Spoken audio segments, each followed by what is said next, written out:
pendapat akhir mini fraksi Partai Demokrasi Indonesia Perjuangan, DPR RI, dan pengambilan keputusan terhadap rancangan undang-undang tentang aparatur sipil negara.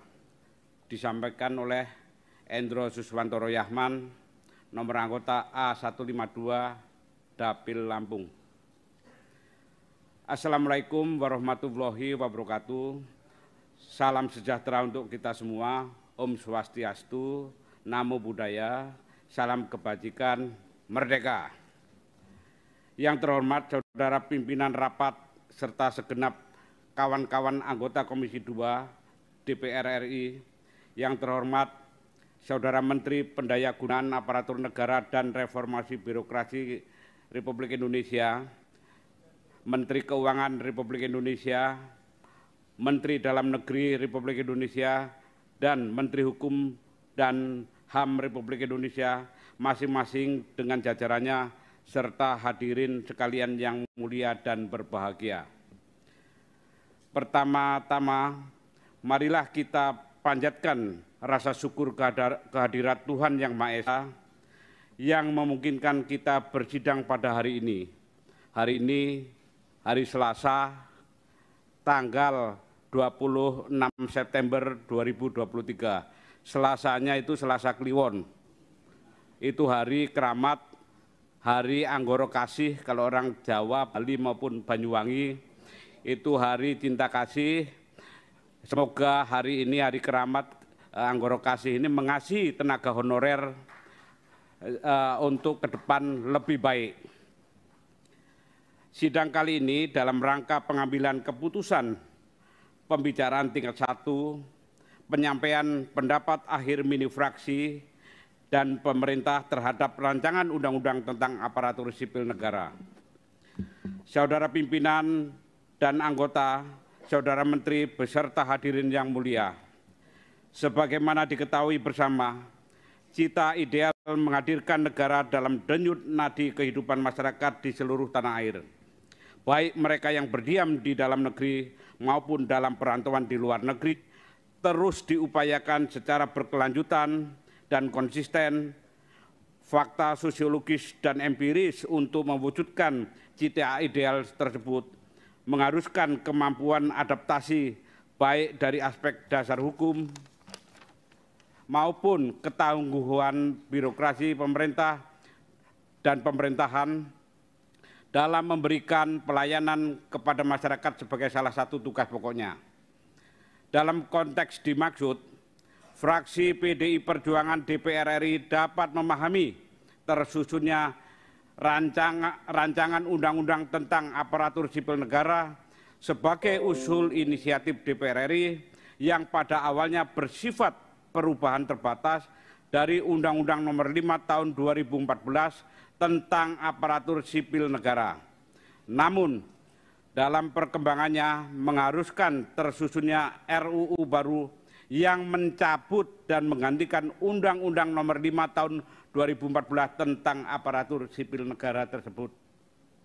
Saudara pimpinan dan anggota, Saudara Menteri beserta hadirin yang mulia, mencermati pokok-pokok materi RUU tentang aparatur sipil negara, 2 diantaranya berkenaan dengan penataan kelembagaan manajemen kepegawaian dan sumber daya manusia di dalamnya sebagai penggerak dan pelaksana birokrasi.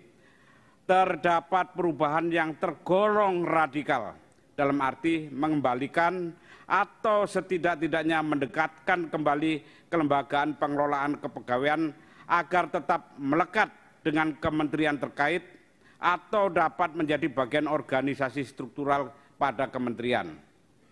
Hal ini dapat dipahami dan dimaklumi dengan mengingat tantangan pelayanan kepada masyarakat menuntut perampingan organisasi, debirokratisasi, kelincahan, efektif, dan efisiensi dalam mengimplementasikan program pembangunan dan memberikan pelayanan kepada masyarakat.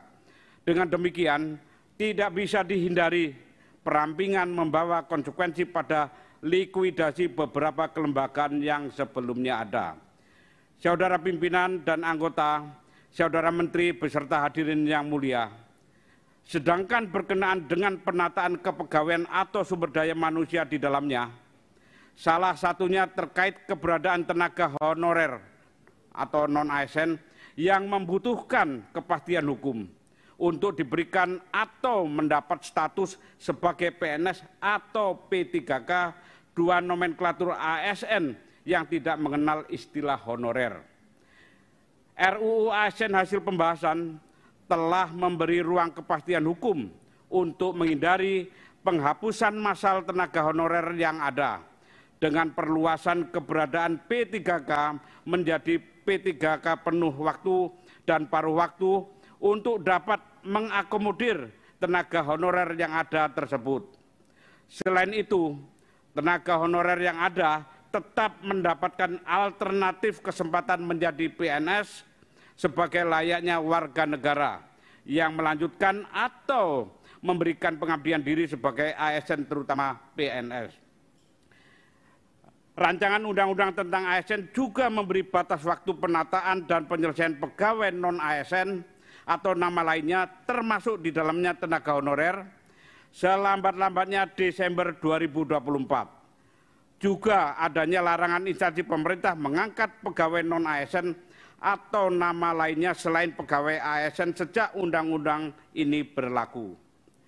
Meskipun dalam rancangan undang-undang tenggat waktu dan larangan tersebut tidak diikuti dengan sanksi jika seandainya instansi pemerintah terkait gagal atau tidak memenuhi ketentuan tersebut, namun fraksi PDI Perjuangan DPR RI memiliki harapan besar agar ketentuan tersebut diindahkan dan dilaksanakan dengan penuh amanah dan tanggung jawab. Bagi fraksi PD Perjuangan DPR RI, inilah sebenarnya salah satu urgensi awal perlunya dilakukan perubahan terbatas Undang-Undang Nomor 5 Tahun 2014. Saudara pimpinan dan anggota, saudara menteri beserta hadirin yang mulia, terakhir, fraksi PDI Perjuangan DPR RI meminta dalam penyusunan peraturan pelaksanaan RUU ini setelah nantinya disahkan dan diundangkan menjadi undang-undang, khususnya yang berkenaan dengan kebijakan penyelesaian pegawai non-ASN atau nama lainnya termasuk tenaga honorer di dalamnya, agar melibatkan DPR RI khususnya Komisi 2 melalui forum konsultasi atau rapat-rapat bersama DPR RI sesuai ketentuan peraturan perundang-undangan. Saudara pimpinan dan anggota, saudara menteri beserta hadirin yang mulia, berdasarkan pandangan, harapan, serta permintaan sebagaimana dikemukakan di atas, maka fraksi PDI Perjuangan DPR RI menyetujui rancangan undang-undang tentang aparatur sipil negara untuk dilanjutkan dalam pembahasan pada pembicaraan tingkat 2 untuk pengambilan keputusan dalam rapat paripurna DPR RI untuk disahkan menjadi undang-undang. Saudara pimpinan dan anggota, saudara menteri beserta hadirin yang mulia, demikian pendapat akhir mini fraksi PD Perjuangan DPR RI disampaikan. Pada kesempatan ini, fraksi PD Perjuangan DPR RI mengucapkan banyak terima kasih kepada yang terhormat pimpinan dan anggota Komisi 2 DPR RI beserta staf sekretariat pendukungnya, pemerintah dengan jajarannya, serta semua pihak yang memberikan perhatian selama pembahasan tanpa kecuali. Terima kasih. Wassalamualaikum warahmatullahi wabarakatuh. Om Santi Santi Santi Om, Sabe Sata Bhavantu Sukitata, Rahayu, Merdeka! Jakarta, Selasa Kliwon 26 September 2023, pimpinan Poksi, fraksi PDI Perjuangan DPR RI, Ketua Arief Wibowo, nomor anggota A210 ditandatangani.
Terima kasih Pak Endro.